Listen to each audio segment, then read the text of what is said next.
খবরের শুরুতেই জানিয়ে দিব সংবাদ শিরোনাম, পরে বিস্তারিত। যুদ্ধ বন্ধে যে প্রস্তাব দিল হামাস।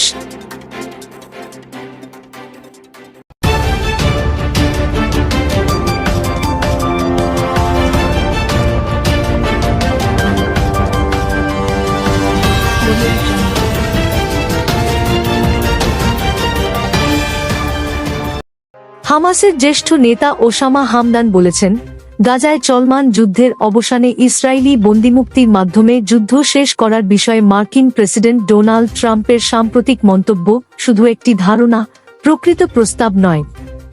খবর মধ্যপ্রাচ্যভিত্তিক গণমাধ্যম মিডল ইস্ট মনিটরের। আল জাজিরাতে প্রকাশিত এক সাক্ষাৎকারে হামদান বলেন, হামাস কেবল ইতিবাচক কথাবার্তা নয়, বরং যুদ্ধ বন্ধ ও ইসরায়েলি সেনা প্রত্যাহারের জন্য স্পষ্ট রাজনৈতিক প্রস্তাব ও বাস্তব পদক্ষেপ দেখতে চায়। তিনি বলেন, যে কোনো প্রস্তাব যদি ফিলিস্তিনিদের দাবিগুলো মেটাতে পারে এবং তা স্পষ্টভাবে উপস্থাপন করা হয়, হামাস তা গুরুত্ব সহকারে বিবেচনা করবে। হামদান জানান, হামাস ইতিমধ্যে একটি বিস্তৃত যুদ্ধ সমাপ্তি চুক্তি পেশ করেছে, যাতে গাজা থেকে ইসরায়েলের সম্পূর্ণ সেনা প্রত্যাহার, ফিলিস্তিনি বন্দিমুক্তি, অবরোধ প্রত্যাহার, সীমান্ত খুলে দেওয়া ও পুনর্গঠন অন্তর্ভুক্ত রয়েছে।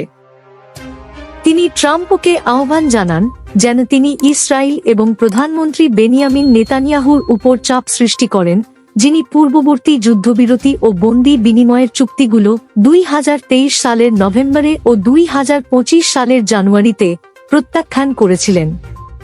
হামদান আরও বলেন, আন্তর্জাতিক জনমত এখন ইসরায়েলের ওপরও চাপ সৃষ্টি করছে।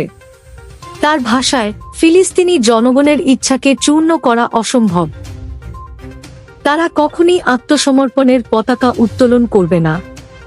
এদিকে সার্বিয়ার প্রেসিডেন্ট আলেকসান্দার ভুচিচের পদত্যাগ ও আগাম নির্বাচনের দাবিতে বিক্ষোভ করেছে বিশ্ববিদ্যালয় শিক্ষার্থীরা। এ সময় পুলিশের সংঘর্ষের ঘটনা ঘটে। পুলিশ বিক্ষোভকারীদের ছত্রভঙ্গ করতে টিয়ার গ্যাস ও স্টান গ্রেনেড নিক্ষেপ করেন। শুক্রবার নোভি সাদ বিশ্ববিদ্যালয় ক্যাম্পাসের দর্শন অনুষদের সামনে এ ঘটনা ঘটে।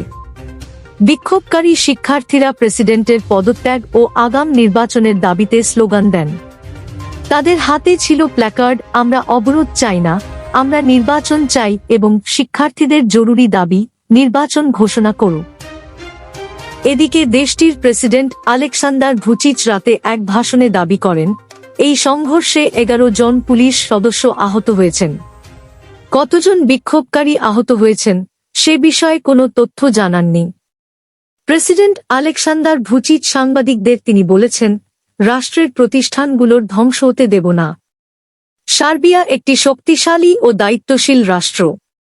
তিনি অভিযোগ করেন, সার্বিয়ায় সরকার বিরোধী বিক্ষোভের পেছনে বিদেশি গোয়েন্দা সংস্থার হাত রয়েছে। এর আগে নয়, গত বছরের নভেম্বরে সংস্কারাধীন একটি রেলওয়ে স্টেশনের ছাদ ধসে 16 জন নিহত হন। এই দুর্ঘটনা সরকারের বিরুদ্ধে জনগণের ক্ষোভের স্ফুলিঙ্গ হিসেবে কাজ করে। সূত্র খবর, রয়টার্স। পরবর্তী ভিডিও পেতে আমাদের ইউটিউব চ্যানেলটি সাবস্ক্রাইব করে সাথে থাকুন।